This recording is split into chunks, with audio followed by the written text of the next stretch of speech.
All right, yeah, then we'll be extra quick. Good evening, everyone, and welcome to a Sunday published edition of the Royals Rundown podcast presented by Royals Review.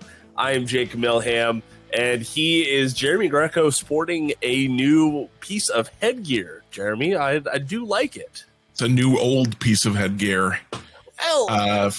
What is old is new? So for those of you who are listening rather than watching, which I think is all of you, yes, I have 20 years ago, from 2003 to 2005, the Royals had alternate uniforms that included black as a color, and I thought those uniforms were badass. Sorry for my French. And I convinced my dad to buy me one of them. Because I was like, buy me one of those caps. Because I was like, I need one of those caps. Like, that is the cap I need. And he never did. And then the Royals stopped wearing those outfits. And then, like, the hats weren't anywhere. This was before internet shopping was really big. And then earlier this year, I was like, man, internet shopping is a thing. Cap collecting is a thing. I bet if I search the internet hard enough, I'll find one of those caps. And I found a bunch of them, actually. But the problem with that is that I have a big head. I wear a size 8. I can't wear the snapbacks. They don't fit. So I was like, I got to find a size 8. Nobody had a size 8. I've been searching for like 2 months. I finally found a size 8. And I'm wearing it happily. Hell yeah. On the day the Royals win their 8th game in a row. We love it. There's so much to talk about from tonight's extra innings affair down in Tampa Bay. But before we get into it, if you prefer your Royals analysis in a written form, go check it out on royalsreview.com. Jeremy just put up the recap over there. And you just missed out on your Crazy Eights reference. You just missed out on that, man. That sucks. All right, it sucks that the Royals didn't score 8 runs. I still threw it in there. Yeah. I said the Royals go fishing in Tampa Bay and come up with their crazy 8th win. I like it. I love it. Yeah. I love it. So please go support all the great work that is going on over there. Never a bad article. Maybe just bad social media headlines. Jeremy. Yeah. I'm just ribbing you. Have we talked about how average this team is? No, Jeremy, don't. They're extremely average at winning. They win an average amount of ways. I don't know. Yeah, it's you talk now. No, it is. Oh my gosh. First off, I am tired. It is the hottest day of the year so far here in Virginia. And we were outside for a good portion of it, Honey and I. So I am just like, you know how it is when the summer first starts off, you just feel tired from being out in the sun all day. So I am fighting that right now. Y'all will have to bear with me. But later on in the show, we will get to y'all's Q&As. Had a bunch more responses than I was expecting, truth be told, Jeremy. So I'm sorry, but we gotta give the people what they want and answer their questions. So that'll come up later on in the episode. All right. So, but Jeremy, I think there's a ton to talk about from Saturday's game. I don't want to go through it blow by blow. Because that would take quite a long time. There's already 1,000 words on Royals Review if that's what you want. Yeah, go click on that link over there. I want to start off on the surface though. How were you feeling after the Royals pulled out this game? So my first thought is, wow, how is this going to affect tomorrow's game? The Rays used every single reliever in their bullpen. Yeah. The Royals used 5 relievers. They left Sam Long, Carlos Hernandez, and Will Smith in the bullpen, but James MacArthur is probably not pitching tomorrow. Chris Stratton probably not pitching tomorrow. So that leaves you with just Schreiber, Zarpa, and whatever else you can piece together. I think both teams are going to make moves to call up some people. I think Nick Anderson could be going down. Yeah. He pitched the 11th inning, got the save, but he walked to the first batter he saw, and Quatraro was like, I've seen enough. I don't remember who he had up in the bullpen, but he immediately had someone up in the bullpen. Yep. He had Sam Long up pretty quick. Sam Long. So I think Chris Stratton could get demoted real quick. not Chris Stratton, excuse me, Nick Anderson could get demoted real quick. So Will Klein could get called up maybe. He's already on the 40-man. They already added him. So Walter Pennington will probably have to keep waiting until they can find an excuse to give him a 40-man spot. My second and perhaps more overarching thought was that this is a game, I think this is obvious to everyone. This is a game they lose last year handily. It doesn't even go to extra innings. Brady Singer didn't have it today. The offense was kind of farting around a lot. So this is a game they lose last year. Like everything was just kind of off. But here's the thing that I think maybe not everyone's thought of. I think this is a game they lose earlier this year too.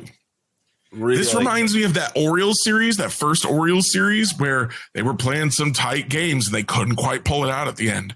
Yeah. And the Royals just never gave in on this one. So that I think is the most, perhaps the most important sign of progress we've seen from this team this year. Yeah, it's an 8-game winning streak. Love an 8-game winning streak. Yeah. But also this was a hard fought game. This was a game where the Royals had to fight tooth and nail, claw and scratch, and do everything they could to eke this one out. They also had, the umpires came for them a little bit on this one, where Bobby Witt Jr. got picked off on what was pretty clearly a balk. Yeah. And then, no one knows what the balk rule is, but that one we knew was a balk. It was pretty clear. Yeah. And then Dairon Blanco got the catcher's interference, but they decided it was a foul ball, even though I couldn't see any evidence that ball hit his bat. No, it didn't make contact. It looked like the ball ever got anywhere near his bat. No, it didn't. It didn't. And the bat clearly hit the glove. Yeah. So, they said, screw it. We're the better team. We're not going to let the umpires get us down. And they came back and won it. And they won every game they played this week. All 6 games they played this week, they won. They've got a chance to sweep their 5th series of the season, to sweep their 3rd series in a row. And here's a stat that I was just thinking about today, or I saw it in the press box stuff that they put out before the games. If you have press access, the Royals have only been in a position to be swept one time this year. Every other series, they've won the first or second game. They've not even put themselves in a position where another team could think about sweeping them, except for the very first series of the season when the Twins took those first 2 games. Mm-hmm. And even then, they avoided the sweep. And like you said, for a long, long time, Jeremy, they have yet to be swept. And no one else has come close. Nope. So it is, there's still a lot to be taken away from this. I don't know what to expect for reliever moves after today's game. I don't know if the Royals are going to make a move. I definitely think the Rays have to. They went, like you said, they went through everyone, and not everyone was very sharp. And there's a good amount of those guys who are coming off of IL stints. Yeah, Chris Davinsky, the last pitcher they used, he was reinstated today. Yeah. Welcome back to the league. Go win us the game. So listen, when it all comes down to it, the Royals are 9-1 in their last 10 games. They own the longest winning streak in the league. Unfortunately, the team who has the second longest winning streak is the Cleveland Guardians. And they haven't played yet as we're recording this. They're out on the West Coast playing the Angels, so we won't know how that game goes until tomorrow morning, probably. That is correct. But as of this recording, they do have a 1-game lead on the Kansas City Royals. All right, some things that folks do need to know about today's game and the Tampa Bay series as a whole. Michael Massey did leave Friday's game in the 6th inning with lower back tightness. They talked to him after the game, and he didn't sound very concerned about it. So I'm not super concerned about it. We'll just have to wait and see. And if we don't see him on Sunday, that's when I think I'll start getting concerned. Yeah. And then Kyle Isbell, that was a very, very scary moment. I thought that pitch just hit him square in the face. Yeah. I say this is the wrong word, but I'm going to say it anyways. Luckily, it just hit his bat and then hit him in the face. Yeah, Ryan was trying to be like, well, I think it hit his cap or hit his helmet and then bounced into his face. And I'm like, that's not better, Ryan. Yeah, that's still pretty bad. And it was Honey heard my reaction. Like when he was bending over, like it wasn't blood dripping, it was blood streaming from his nose. Q talked about it following the game. He didn't sound too concerned about it either. Just reiterated the facial lacerations line that the team put out, and said that I love Jalen Thompson. I really do, but just seeing the look on Q's face when he asked him about like, oh, did Kyle say anything to you after that happened? Q was just so perplexed. And like, no, he said he could see out of both of his eyes and then left the field. There wasn't much of a conversation. Seeing out of his eyes is important. It is. That's what those are for. Would you like a silver lining for the injury news? Yes. The silver lining is the two guys everyone wants to see play center field and second base. Nick Lofton, Drew Waters. So if they got to go on the IL, we know who comes up. And we know that people are excited to see them, whether they should be or not. Nick Lofton he's hitting the tar out of the ball. I don't know. I might as well. Drew Waters still concerns me with the strikeout rate. But another kind of note from this game is Garrett Hampson pinch hit for MJ Melendez. And if we're to the point where Garrett Hampson is pinch hitting for Melendez, and of course Garrett Hampson went 2 for 2, so what do I know? But if we're at the point where Garrett Hampson is pinch hitting for MJ Melendez, it's time for MJ Melendez to take a break, to go down to the minor leagues, I think. Except that, if we got to put Isbell on the IL, then we got to let him hang out for a little bit longer and see if he can figure it out. Exactly. But that's I think the only reason why he should stick in the big leagues right this second. Yeah, this was more of a rough showing. But if you go back a couple of weeks, we were talking about him and another guy who needed to go down to the minor leagues, and that was Nelson Velasquez. And I tweeted this out. You can go follow me on X at Jacob Milham KC. All of our social media links are down in the podcast description below. But I stated it plain and simple. I owe Nelson Velasquez an apology. All right, I put out an article saying that the Royals just blatantly needed to send him down. They needed a break from him. Published that on May 10th. Since then, he has only had 2 games where he has not registered a hit. He has 1, 2, 3, 4, 5, 6, 7, 8 RBI in that same span, including 2 from today. He has 3 home runs.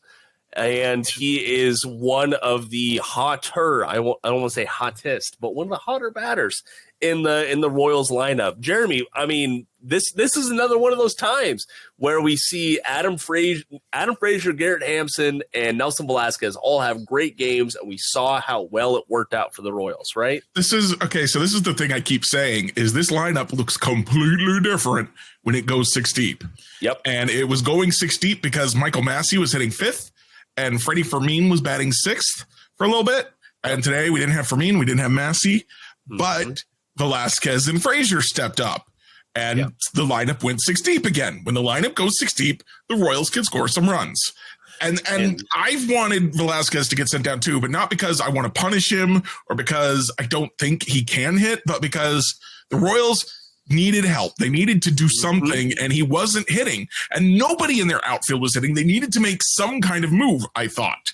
Yeah. As it turns out, they weathered that stretch, and MJ Melendez still isn't hitting. I still think he should get demoted. Agreed. But Nelson Velasquez is hitting now. He hit the home run to give them their first lead today. He hit a double off the top of the wall in the top of the 11th.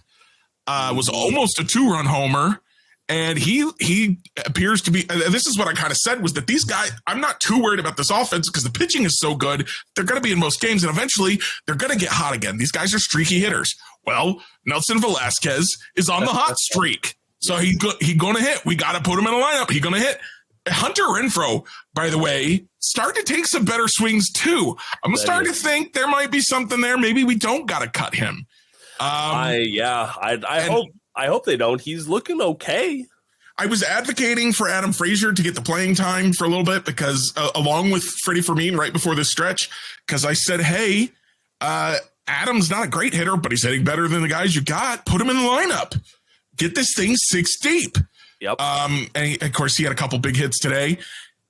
Now, Garrett Hampson. Yep. This is a guy.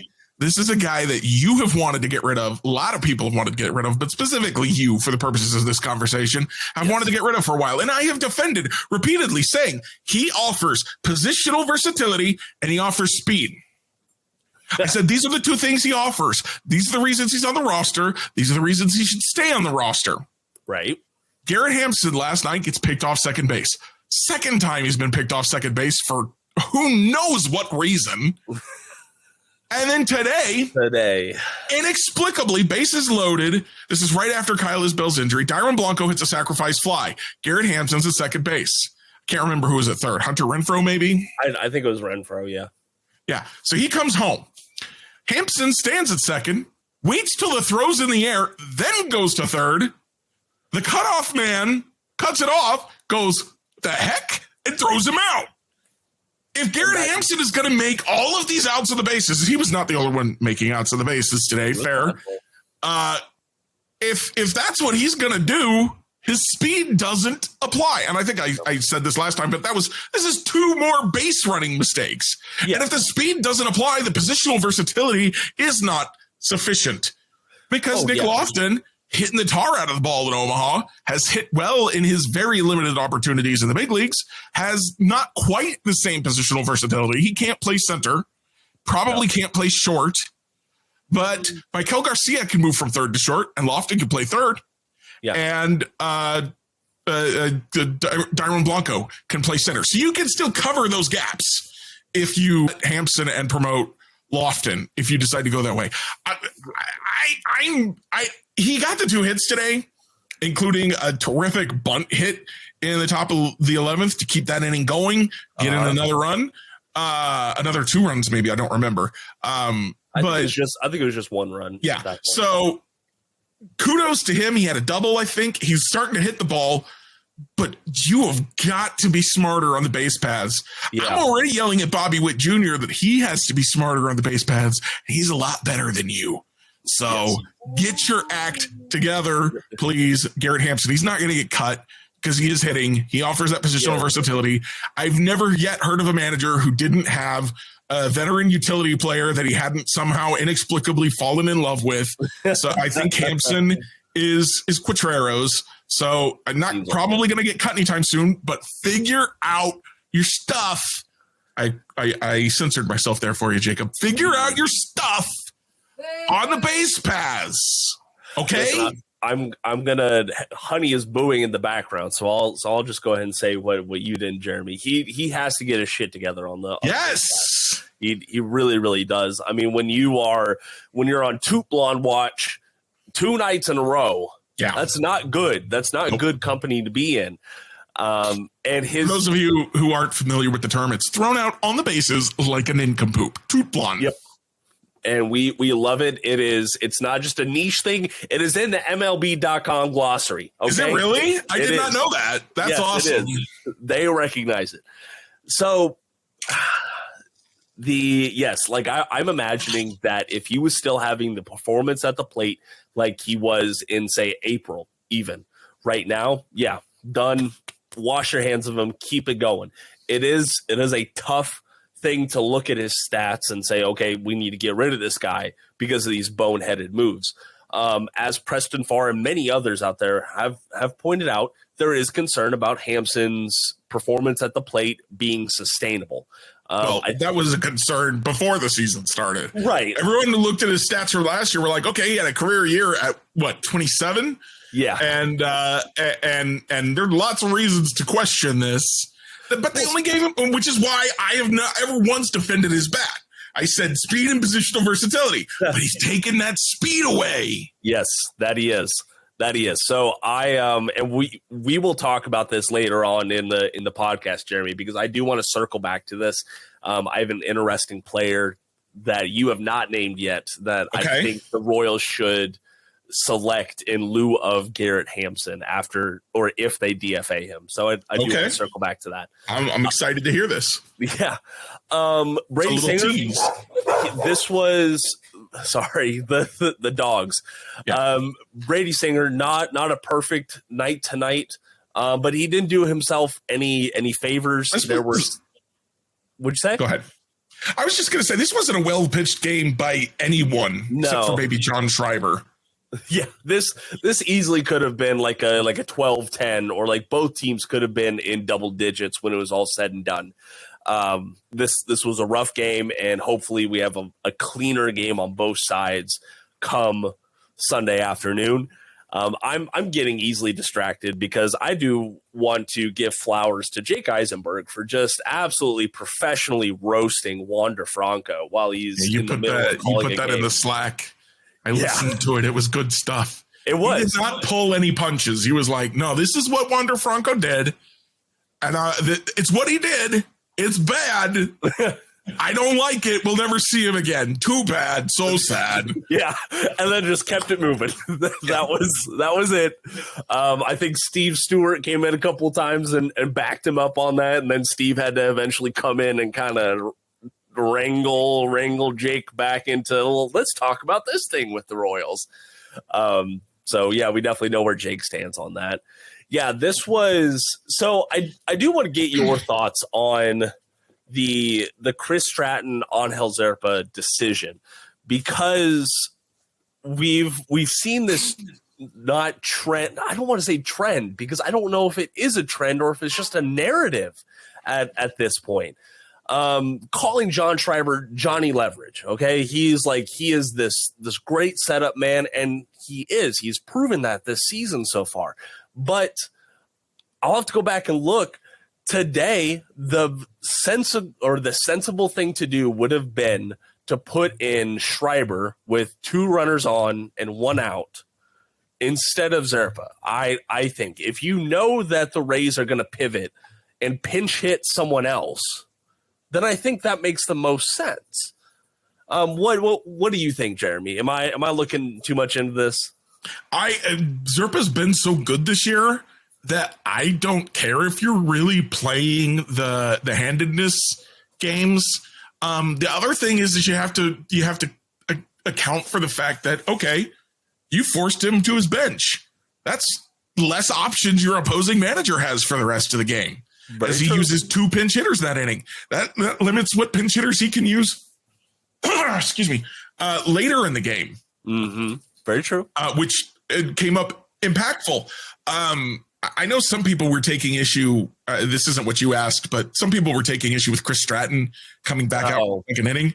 And I think that was a case of managing for tomorrow. Yeah. He was looking at his bullpen and looking at the game and going, all right, can I get 2 innings out of Chris Stratton and save one of my high leverage relievers for tomorrow? It didn't work out. It's unfortunate. Angel Zerpa was not perfect today. I'm looking at these. I'm just looking at this. Chris Stratton 1 1/3, 1 strikeout. Zerpa, a blown save, no strikeouts in 2/3 of an inning because he got a double play. Schreiber did have 1 inning, 2 strikeouts, but MacArthur 2 innings, an unearned run, no strikeouts in 2 innings. That is concerning for me. He was not throwing his curveball at all that I saw. He was leaning on the slider today, which when he got it to break outside of the strike zone was great. But on that 0-2 pitch in the bottom of the 10th, he left it. It just hit the edge of the plate, but that's too much. When you're throwing that slider, it needs to go ahead and be a foot outside. Yep. He just swung at the one a foot outside. You got to, if you're going to miss outside. Yep. And maybe he was afraid as he was throwing it that the runner from third would come in if he missed too far, get a wild pitch. So maybe that's what led to that kind of hanging in there. But the lack of strikeouts in 2 innings for MacArthur is very concerning for me. Nick Anderson, obviously 1 inning, 1 strikeout, 1 walk. The bullpen, it's kind of been talked about. We haven't really talked about it. It's kind of been talked about by some people I read and listen to. But the bullpen does not strike people out. It does not. They need to get some strikeouts up here, whether that is via trade or whether it's promoting Walter Pennington. They've already promoted Sam Long. Mm-hmm. Probably see him again tomorrow. He struck out one, I think, in his inning yesterday. So that's a good start. We need some strikeout relievers, because one of the things that they've been kind of relying on is guys to come in and stop. Q every once in a while is trying to sneak some innings from guys, and then somebody has to come in with runners on if it doesn't work. And if you got to have somebody to come in with runners on, you got to get some strikeouts. Yeah. So I understand why he leaves Stratton out there, but Zerpa wasn't getting it done today, wasn't striking the guys out. So I don't know what they got to do, but it's something that needs to be addressed. I'm ready to move on from Nick Anderson, specifically to get a strikeout reliever in the bullpen. Yeah, and I wonder if that they're hoping to get that in part from Carlos Hernandez coming back. He did make his return on Friday night. Go ahead. Carlos Hernandez is such a weird case to me because he should be a strikeout guy. He throws 100. He's got a big old curveball. Should strike guys out, but he doesn't. So maybe they worked with him all off season, and they'll have something to go with there. But I'm not counting on him as a strikeout guy until I start to see it. Okay. But yeah, you named off a few of the other options in the minors who would give that possibility at least. I'm with you. We've seen enough from a few guys. And for all jokes aside, today went long and we still did not see Will Smith. Okay. So I think I'm glad manager Matt Quatrero did not put him in. Yeah. Will Smith, I think, has been demoted to the Matt Sauer role. Yeah. The Jordan Lyles, Matt Sauer role. He's not striking guys out. But he's a savvy veteran. Mm-hmm. So which is what differentiates him from Matt Sauer in that role as the last guy out of the bullpen is as a savvy veteran. You can expect a little bit more from him, whereas unfortunately Sauer just did not seem ready for the big leagues, even though he had better stuff. So that's why I'm okay. I'm okay with leaving Will Smith in that position as long as you fill in your strikeouts somewhere else in the bullpen. This is the constant question of lineup construction. Is I say, okay, Kyle Isabel in center field because of his glove. His glove is good enough to justify that, but that means you got to have your hits come from other positions. You can't have MJ Melendez in left field. Yeah. One of the things I wrote about in the recap was Jose Siri. Two excellent plays defensively in center field, showing off how important that center field defense is. But then the lack of the hitting from the rest of the lineup shows you that you gotta have your hits somewhere. Yep. Yeah, you have to. It's all balance. You have to make it up elsewhere. Which I am going to take this time, Jeremy.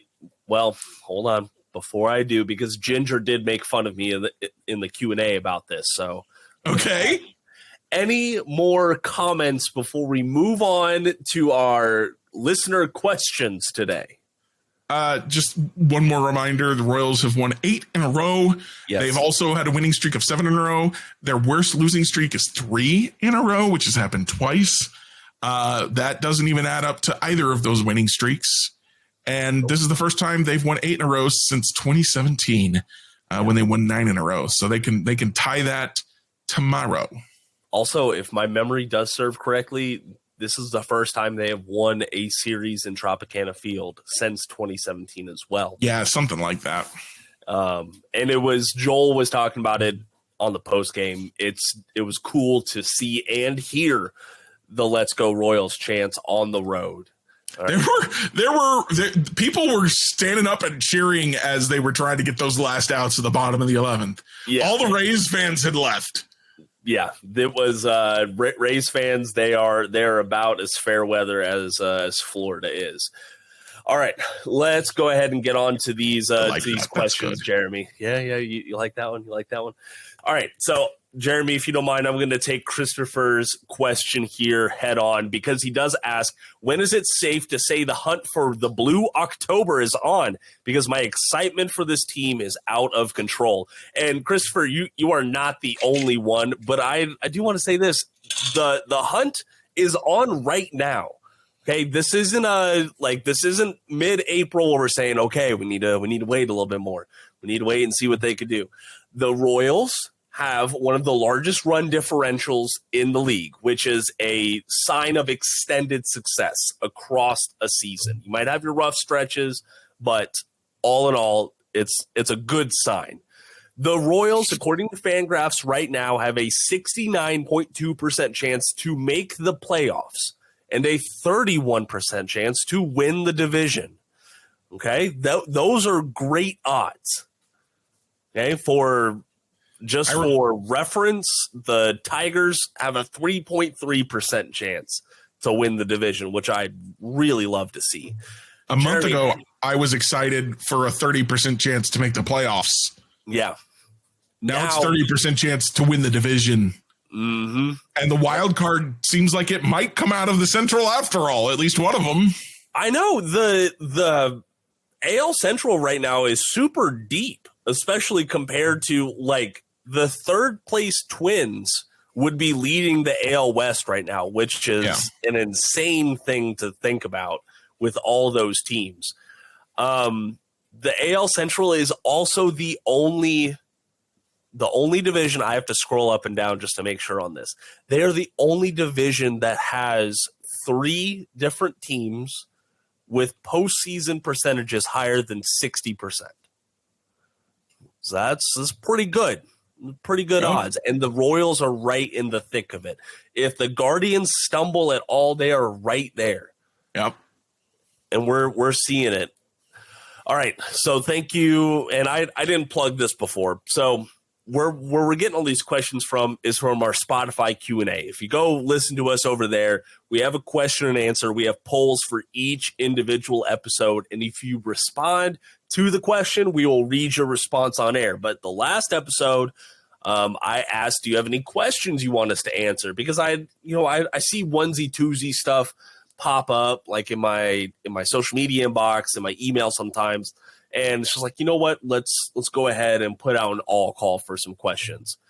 Let's see here, Jeremy. I am going to direct the next one to you since I kind of took the postseason one. So Dylan asks, after the great start, would this season be considered a failure if we do not make the postseason? I don't think missing the postseason is a failure. If they win 85 plus games and that isn't good enough to make the postseason, I think you go, holy cow, this team made up 30 wins from last year. 85 wins get you into the postseason a lot of times. Sucks. Oh, well, try again next year. Would I be disappointed if they don't make the postseason at this point? Yes. At this point, David Lesky put out an article or put out a newsletter the other day that was like, at what point would you expect the Royals to make the postseason? I expect the Royals to make the postseason now. They've played well enough and the records are shaking out to the point that I'm like, yeah, I think they're gonna. I just expect that to happen now. Yeah. So I will be disappointed, but I don't think it's a failure.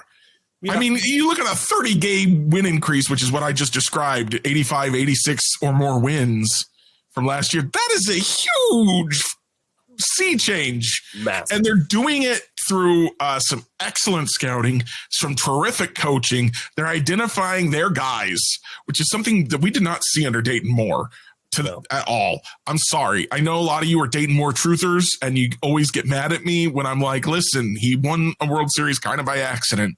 When they go out and get guys, it's like, okay, Seth Lugo, Michael Wacha, am I supposed to be impressed? But then you watch a pitch and you're like, oh, these aren't the Seth Lugo and Michael Wacha of last year. This isn't the Cole Reagans of last year. These guys are better now. So there are bumps in the road. Obviously, Tyler Duffy looked like he might be pretty good for a little bit, and he's ended up kind of getting DFA'd. Yeah. James MacArthur looked really dominant for a little bit. He's starting to kind of struggle. So there's not everything's a win. Not everything that looks like a win now looks like a win later. Seth Lugo could just completely fall apart, I guess, and we'd be singing a different tune. But so far, it looks like they actually kind of know what they're doing. which is as a fan of the Royals for too many years now, just is absolutely wild to me. It's been so long since I was like, oh, they meant to do that and it worked. They didn't just luck into the success. They actually like designed it. Yeah, just I mean, for just a small example, Kinvers Morales. The Royals signed him to a real 2-year deal. Yeah. And it worked out for 2015. He was not good in 2016. But it worked out for 2015. But he was awful in 2014. So why did you give him a guaranteed 2-year deal when it should have been a 1-year prove-it deal? That kind of thing seemed to happen with Dayton Moore a lot. And we could talk about the Wade Davis trade. and I could go into some details that would make you go, I look at that trade and yeah, it worked out. But the Royals, depending on how you look at it, might have been better without that trade. Maybe so. I did some math on it at one point. It's hard to say for sure because you don't know how guys will develop in the Royal system versus in the Rays, et cetera, et cetera. But it could have. It could have. Very much could have. Okay, so I'm kind of in the same boat. I think it's only considered a failure if the Royals are the reason why they miss the postseason. Does that make sense? I think that's along the lines of what I said. So yeah, I agree.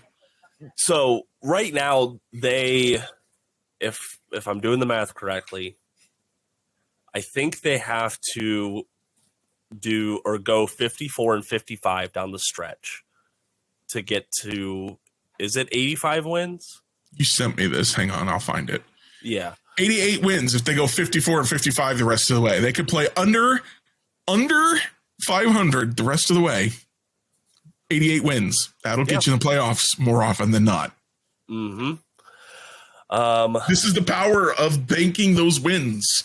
Yes. Which is one of those things I've talked about, is that even if you think, I made a tweet earlier this week before they'd won all these games. It was like, even if you think the it was about the predictions that we made on Royals Review, which kind of averaged out to, everybody but me averaged out to about 75 wins. And I did the math and figured out that if they played on that pace for the rest of the year, they would still win 83 games. Yeah. Because of all the wins they've banked. Jeremy. Hey, yeah. I just realized something. This thing stopped recording when it did the video. Mine says it's recording. Really? Okay. You want to stop it and check it? Hold on. Give me one. I'm going to refresh my thing real quick. Okay.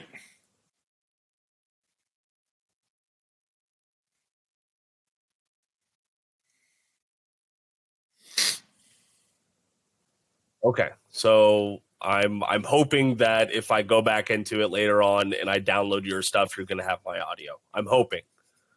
Fingers crossed. Yeah, and I'll admit the flub later on. I'm very sorry about that. I mean, we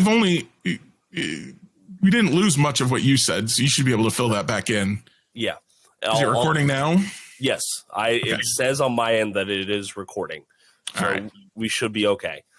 Let's see. And you should have what I said because I was recording the whole time. So you should be okay.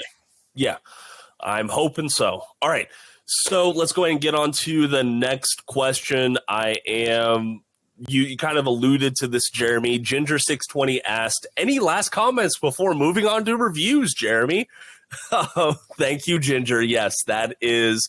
Honey talks about me saying but as like my pause word, and Jeremy's pointed that out as well. And Ginger, yes, I guess that is my pause phrase, if you will. Like I have to leave that door open for Jeremy to get in any final words. Yeah. If Jacob doesn't leave the door open, then I kick it down and everything goes crazy. I'm trying to manage this guy, Jeremy or Ginger. Okay. Nah, I wouldn't want to do that. So on to Ginger's question, assuming we do make some deals to make a push this year, who are players in the majors or minors who are entirely off the trade table? Jeremy, I'll take this one first just to knock out some of the common sense ones. I think we're at the point Bobby Wood Jr. and Salvador Perez are entirely, completely off the trade table right now. Also, like Seth Lugo, I would say even Michael Wacha would be off the trade table. That's a maybe. Cole Reagans is also off the trade table in my mind. For me, Michael Wacha, it's not like I'm shopping him, but he's not entirely off the table. Like, I kind of got him over here hidden behind some stuff. But like, if you make me an offer that I can't refuse, I mean, I probably don't have him next year. True. Which is one of the things I said about Brady Singer, right? Is we've got enough starters for next year. Right. I can afford to part with him. So I'm not going to have Michael Wacha next year.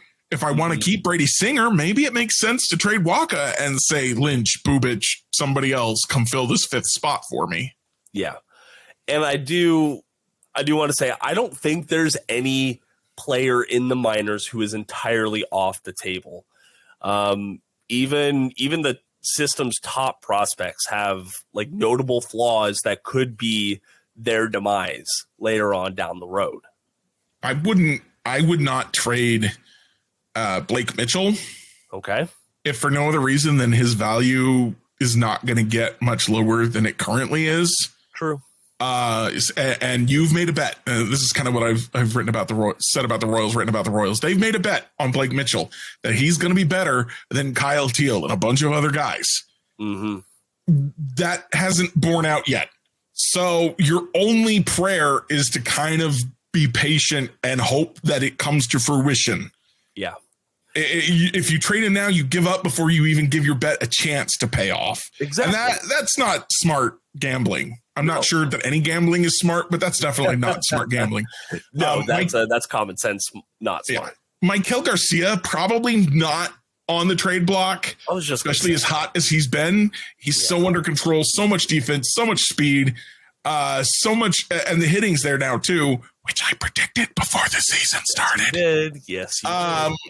So I don't think he's on the trade block. Again, kind of like Michael Wacha, but even more hidden in the back. Like I have Maikel Garcia.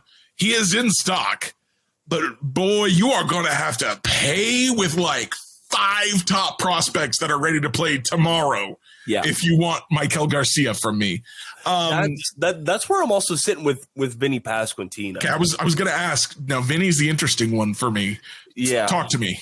So there's if you're looking at the MLB trade market right now, ahead of the 2024 deadline, one of the weakest positions is actually at first base. It's Pete Alonso and then a bunch of guys. Paul Goldschmidt, I get it. He is Paul Goldschmidt in name, but he's not looking like Paul Goldschmidt right now at the plate.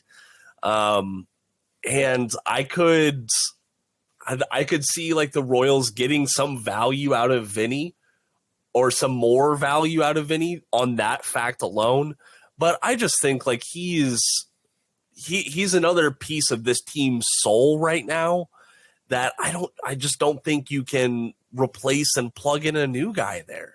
That's more or less where I came down on the issue, is that Vinny might not be a key to the team in the same way that Maikel and Bobby and Salvi are, but I still think he's more valuable to the Royals than he is to a lot of other teams because of the intangible stuff he brings. And I don't know that he can bring those same intangibles to another team in the way that he can bring them to the Royals because of the situations he's been in with the Royals. If he goes to another team, he's just a first baseman who's never played a full year in the bigs, who has hit sometimes and not other times. But with the Royals, he's a leader, and he's a vocal leader, and he's a good leader. And he's not off the trade block, but I don't see anyone making an offer for him that makes sense. Agreed. So it's in that way, it's kind of similar to Maikel and kind of similar to Wacha, but it's less about like, no, I really kind of want to hang on to them, and more about like, I just don't think that what we can get back for him matches what he is for us, because he can't be that for anybody else. There you go. I like that, Jeremy. So in that same vein, Seth does ask, are Witt, Garcia, Massey, and Vinny the new Moose, Hosmer, Kane, and Perez? Are they a worthwhile group to keep and build around? I'll answer that second question. I would say yes. I think they're a worthwhile group to try and keep and build around. At least we're not going to move on from, they're not going to move on from Vinny easily. I don't think they're going to move on from Michael Massey easily. They've already locked up Witt long term. And I don't know. It's that group is so storied in the Royals, what is it? Historical halls, that it's hard to match them. But if that's the comparison, I think that's a fairly solid comparison. Let me rephrase this question for you then, Jacob. Okay. Were Moose and Haas and Kane and who was the Salvi? Yeah. Were they the next Brett and White and Sabes and what's his face? The designated hitter, I forgot his name. McRae. Were they the next? No, they were different. Yeah. They were a core to a good team, but they were different. These guys, they're not Moose, Haas, Kane, and Salvi. They're their own four core guys.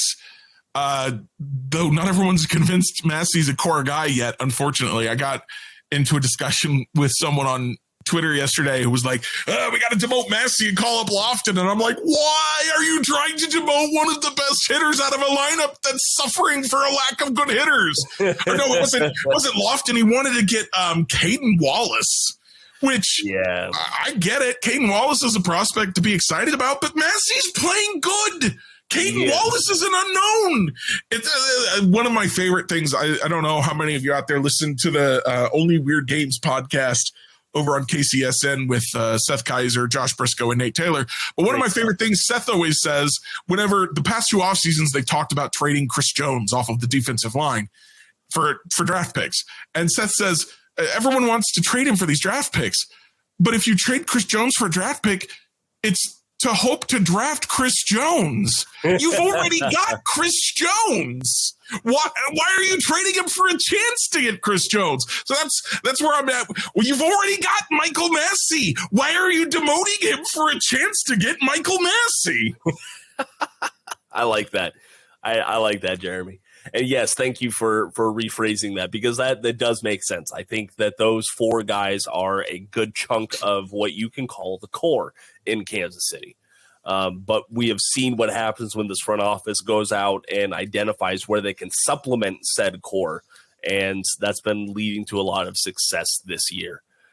Let's see here. What are some of these other questions? So Mind the Mooses asks an interesting one. Besides Salvi, who from the 2015 World Series Royals team had the best career post-2015? Seems like the team got the best out of everyone on that roster. Jeremy, so when I looked at this, my first thought was Lorenzo Cain, because he still had a good amount of playing time up in Milwaukee. I'm going to throw a curveball at you, and I'm going to say Ben Zobrist. Okay.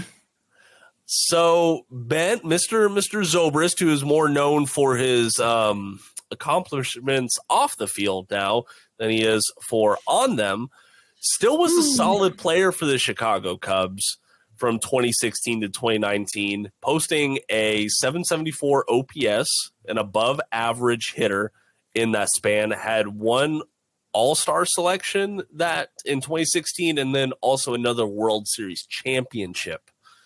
So what are we thinking there, Jeremy? Am I wrong? I would put up Mike Moustakas. I think so? As an option. Obviously, nothing close to Salvi. No one is actually close to Salvi. Yeah. As we talked about last week, only one other player from 2014 has appeared in a major league game this year. So Mike Moustakas, he broke the home run record in a later year. He had some bad years, but he had some good years for the Brewers. I think he had a decent year last year even. at least in stretches. So I would throw him out there as an option. But to the point of the Royals got the most out of those guys in 2015, that's something I've argued when I've said that the Royals got lucky in 2015 was, man, all those guys had their best year in 2015. Wild. You can't expect that. You can't predict that. No, you can't. And you know what? I will admit that I'm wrong on this. So I thought about it as who had the best career after they left the Royals. I underestimated how long Moose actually was with the Royals post that World Series. So I think that's a great choice, Jeremy. Let's see. What are some of these? So I'm putting off these outfield questions because we're going to talk about that a little bit later on. Let's do a happy one. Gerard Schwartz asks, where did your Royals fandom stem from or first memory? Jeremy, I want to hear from you first on this one. All right. I know both of these. I know the answers to both of these. Okay. Because I tell this story fairly often. I actually just told it. I had that was on the podcast with Sarah Bird over the Cardinals podcast. I can't remember what she calls it now. You remember off the top of your head? Unfortunately, I don't. I'm going to find it. Where is it? Come on. But we will link it in the podcast. Yeah, all right, fine. We'll link it in the podcast. So the Peace, Love, and Baseball podcast, I found it. So the way I got into the Royals fandom was I grew up in Kansas City. I was actually born in Illinois outside of St. Louis to a Cardinals fan mother and a Royals fan father. Then we moved to Olathe, and that's where I grew up. And I was never really into sports. My dad was more of a football guy than a baseball guy, though he enjoys some baseball when they're winning. So we've been able to watch some games together. Had a good time with that. But so I was trying to get into football, and I was starting to see the appeal of sports as I was hitting my tween years. And inexplicably, I saw a copy of Hardball 5 on the shelf at a computer software store. And I was like, I need that game. I need to play that game. Baseball game. I don't like baseball. My parents were like, what? I'm like, no, I need it. They're like, and I eventually convinced them to get it for me, or I used my allowance or something. I don't know how I got it, but I got it. And I fell in love with it. I played the heck out of it. And not only did I fall in love with it, I fell in love with the Royals because I was just like, I don't know who to play. I'll play as the Royals. Bip Roberts, Craig Paquette, Jay Bell, Jeff King, guys that were not Royals. Chili Davis, we're not Royals. By the time I actually started watching the team in 98, Jeff King was a Royal, but barely. He retired very early that year. But and that was kind of how I fell into love with it.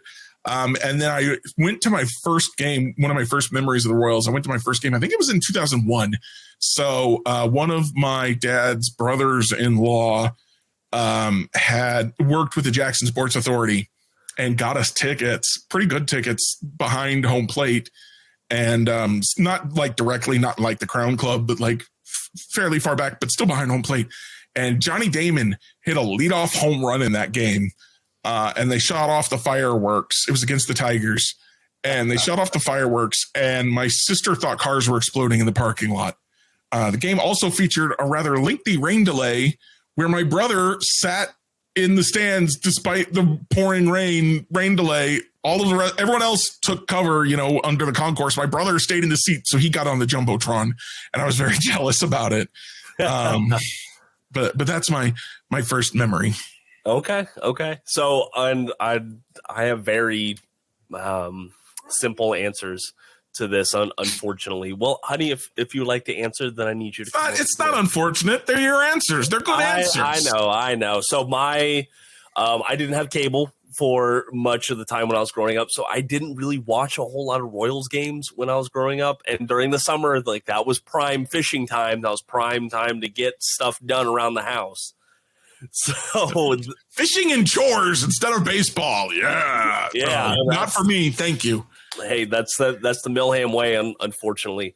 The first vivid thing about the Royals I do remember, unfortunately, is an off-field incident regarding the Billy Butler hit at a ton barbecue sauce if you do remember that. Do you I remember that, the barbecue sauce. I don't remember an incident. What was the incident?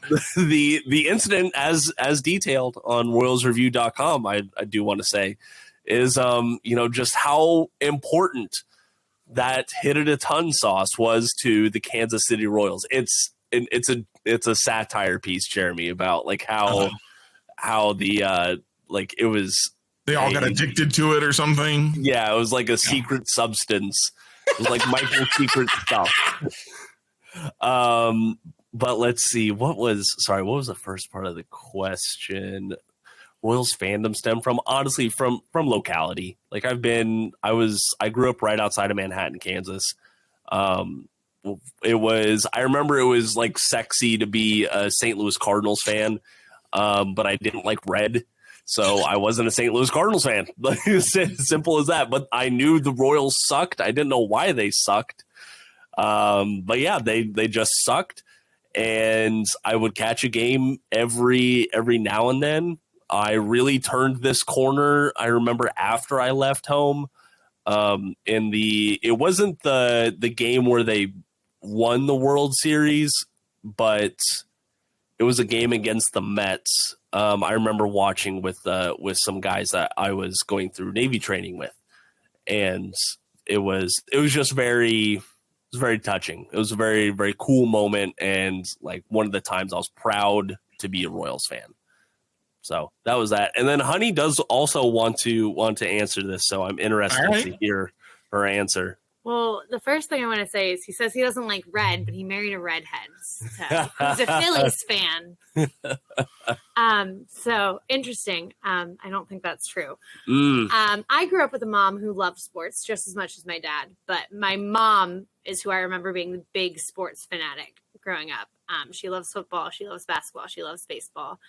So she loves her son-in-law quite a lot.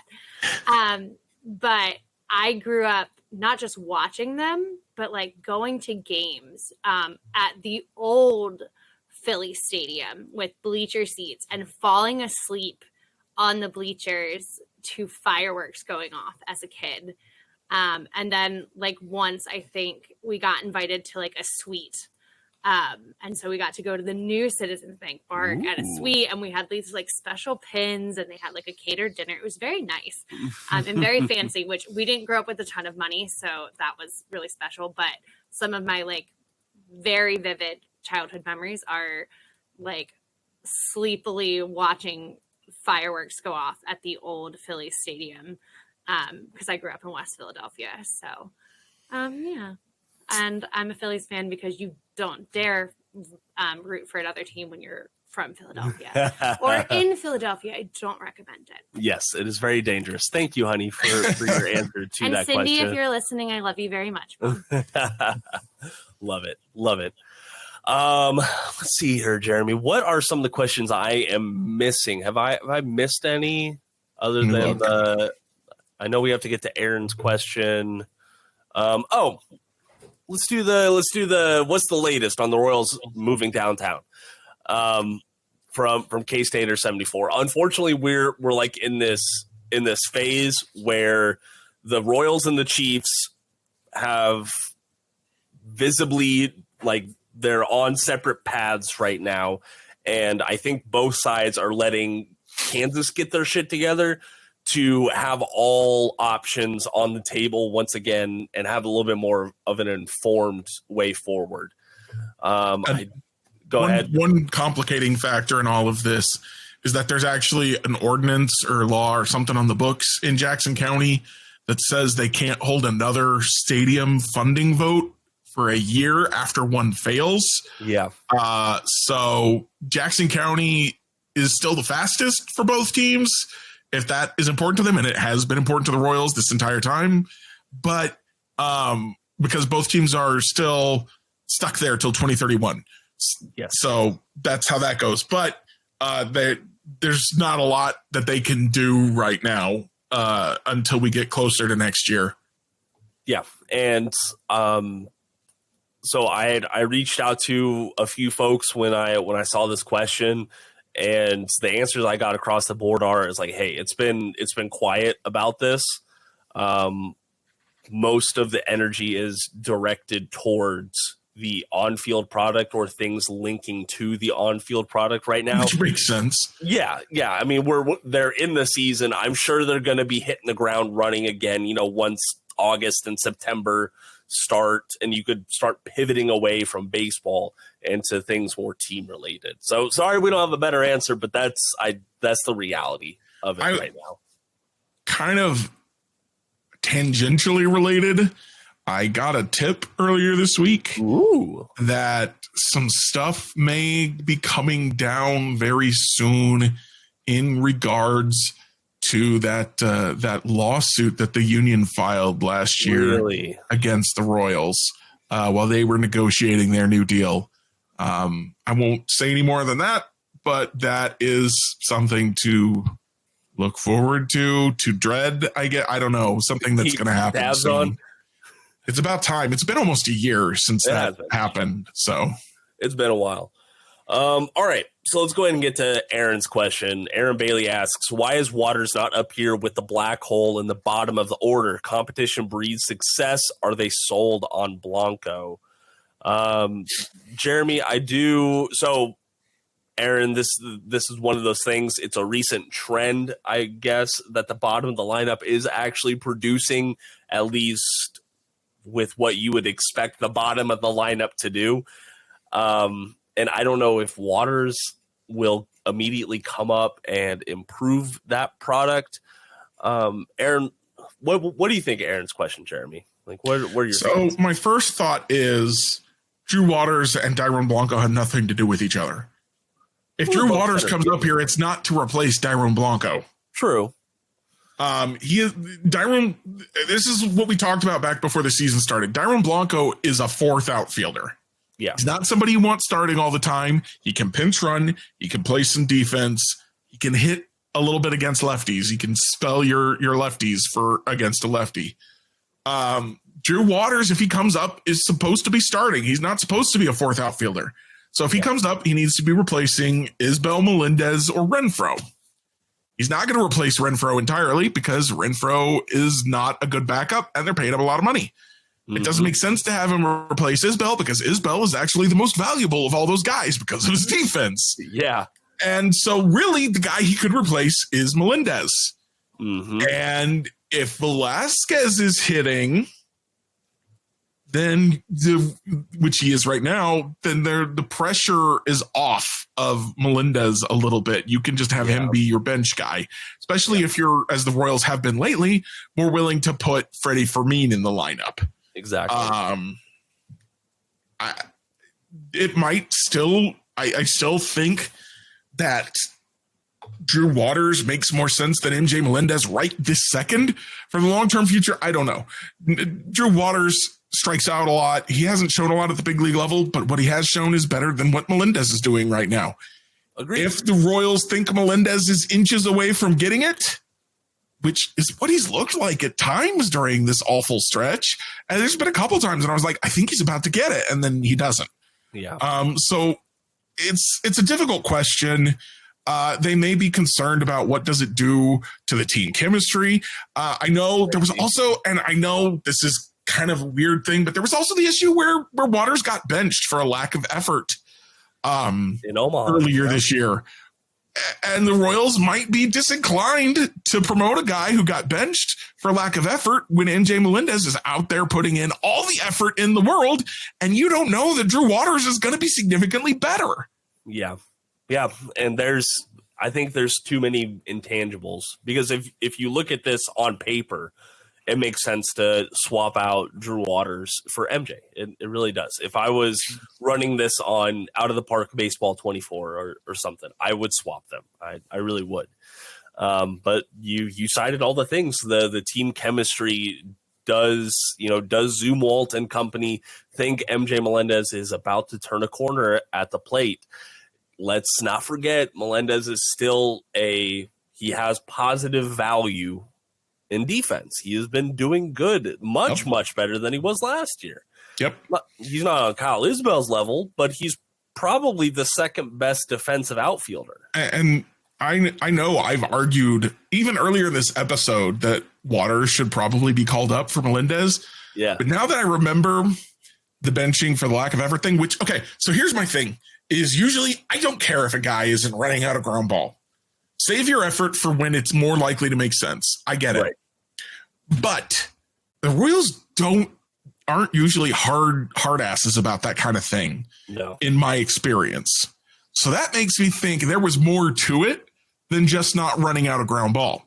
And if there's more to his lack of effort than not running out of ground ball, that could be a serious clubhouse issue. Whereas, again, we know MJ Melendez is doing everything he can. He's not succeeding, but he's putting in the effort, and intangibles mean something.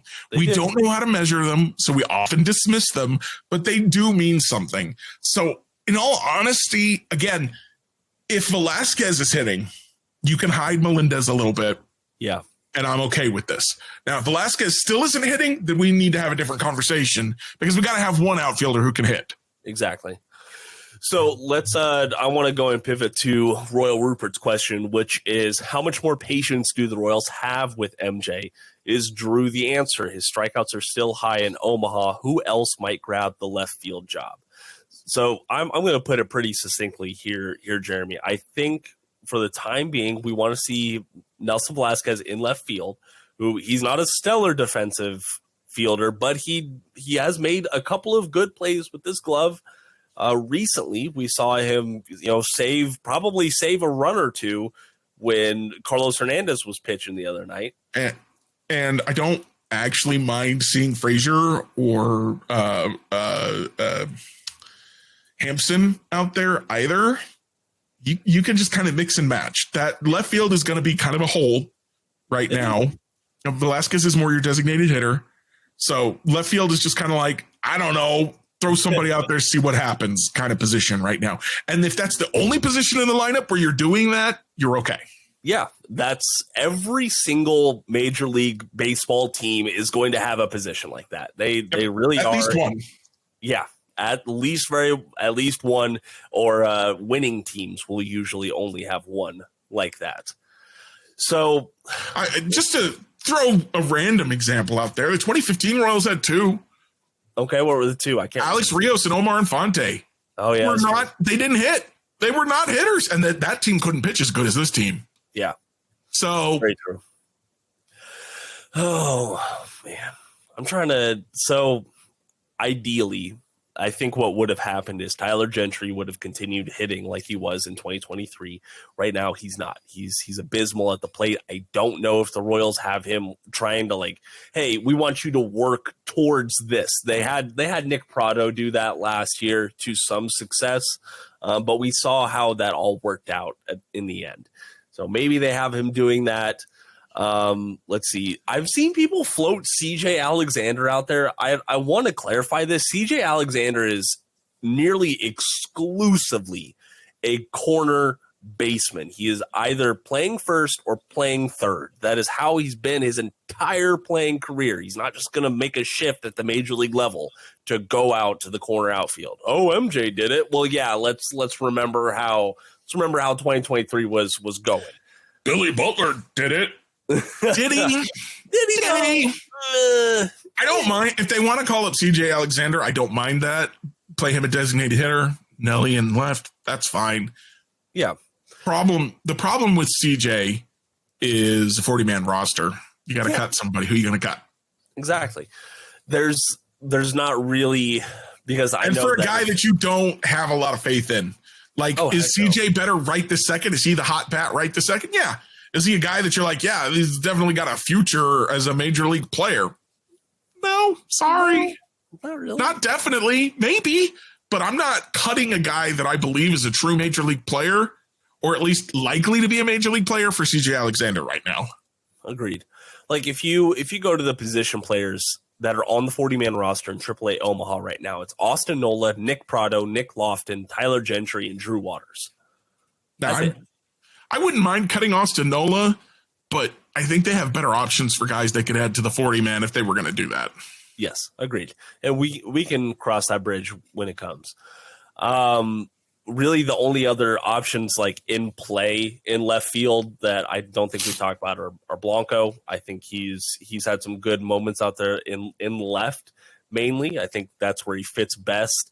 There's not really like you talked about Frazier. There's not really like another infield position player guy that I could see make like going out to outfield. It's not like we're going to push Michael Garcia in a spot to go out to left field. It's the options are really limited right now, Jeremy, and you just have to live with that.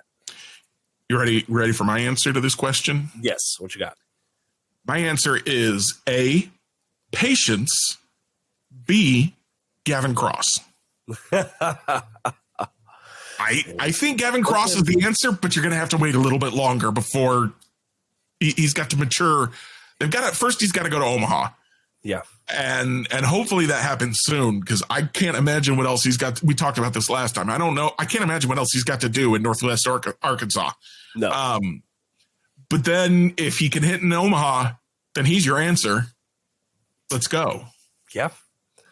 And I don't know if at this current trajectory, it wouldn't be surprising to see him have a September call up. It really wouldn't. But that's up to the organization. So I know I teased this out a little bit, Jeremy, talking about who the guy out of, pun intended, left field that I wouldn't be mad if the Royals went and DFA'd Garrett Hampson and added this guy to the 40-man roster. I will tell you this. He was on the 40-man roster last year. Okay, he's still with the organization in AAA Omaha. I'm going to read you his slash line. All right. Some key statistics. Okay. Hitting .328 with a .371 OBP and a .552 slugging. Good for a 135 weighted runs created plus. Walking at a 6.3% rate, only striking out 18.9%. So pretty solid. I'm intrigued. There. Yeah. 5 home runs, 9 stolen bases, 28 RBI in 37 games. All right. Any idea who this guy could be? I got nothing. Nate Eaton. Oh, my boy! My boy! I'm gonna frustrate some folks out there, but if you want a guy who you know can come in and play a litany of different positions, has great speed, elite speed, I would even say he's up there with Bobby. Yes, he is. If you go back and you look at 2022 and 2023, that was the company he was in on the base. I can't believe I forgot about Nate. A lot of folks have forgotten about Nate Eaton, and that is okay. That's fine. The man was drafted in the 21st round, for Christ's sake. I was all in on Nate last year. When he made the 26-man roster out of spring training, I was all in. I can't believe I forgot about him. That man, his 2023 season was bad.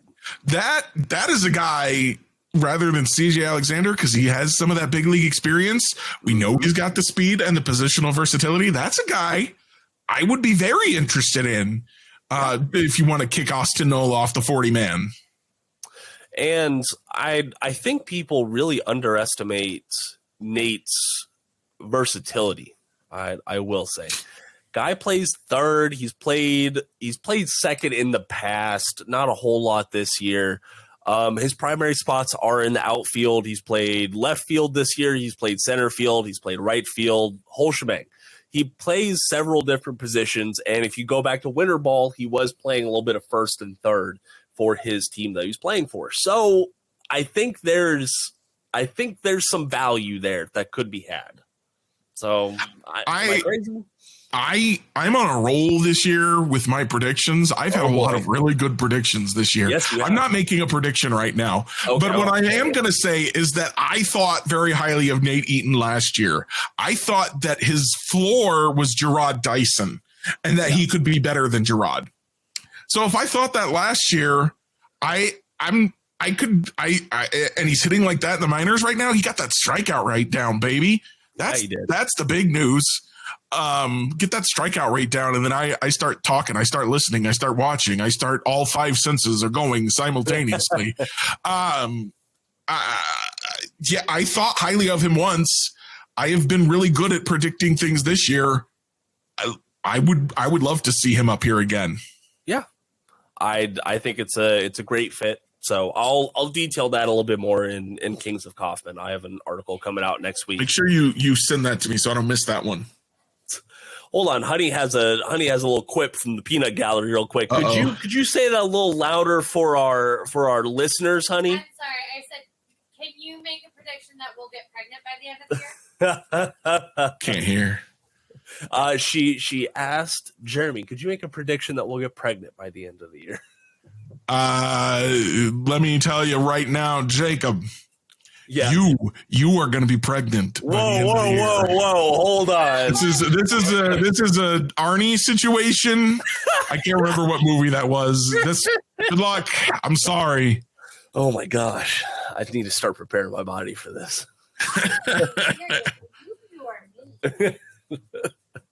Nah, she was being serious. I will say. All right, Jeremy, I'm gonna channel Ginger over there. Any closing comments before we get on to reviews? I just want to tell everyone who's still listening to this extremely long podcast that we both said as we started this one, man, I'm beat. We can't keep doing this. We got to do a short one tonight. No. Sorry. I hope y'all are enjoying it. We're gonna go die after we finished recording this. Yeah, it is 9:14 and I still haven't eaten dinner. If you never hear from us again, this is why. This podcast so long that my blood sugar dropped again. And I'm not even kidding. It's been that long. I had a low before the podcast, and it's gone right back down because I haven't eaten dinner. So for my wife's health, we should probably wrap it up. Let's move it on. All right, listen. So my review is going to be short and sweet. The St. Louis Cardinals City Connect jerseys, absolute garbage. Look like in the landscape that has so much AI generated art, it looks like something that AI generated. It really does. And the caps look awful. I do appreciate that they labeled the jerseys with where they need to go. Yeah, the loo. Just take them to the loo. Yep, just right to the shitter. All right, Jeremy, on to you. Yeah. So those, by the way, those are the worst.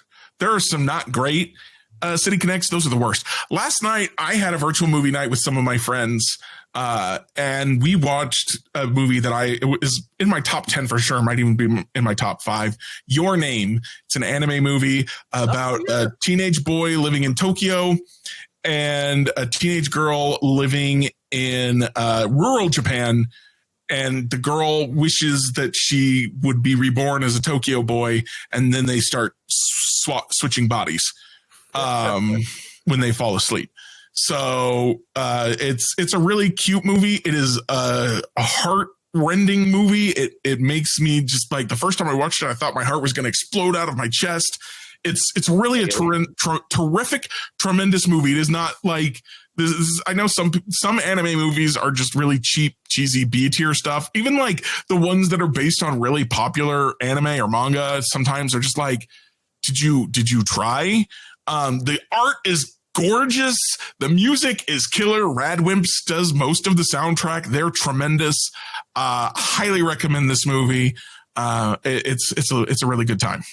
Hell yeah. All right, well, go check that out. Jeremy and I are going to go ahead and get on out of here. If you want more of our nonsense in more succinct forms, the place to find that is on social media. Our X links are down in the podcast description below. As always, go check out RoyalsReview.com for more Kansas City Royals fandom. Things to fuel your fan fire is the alliteration that I'll try to put together for Greg Walker there. All right, Jeremy, let's go ahead and get on out of here. For all of you out there still listening, thank you so much for joining us tonight. And until next time, go Royals.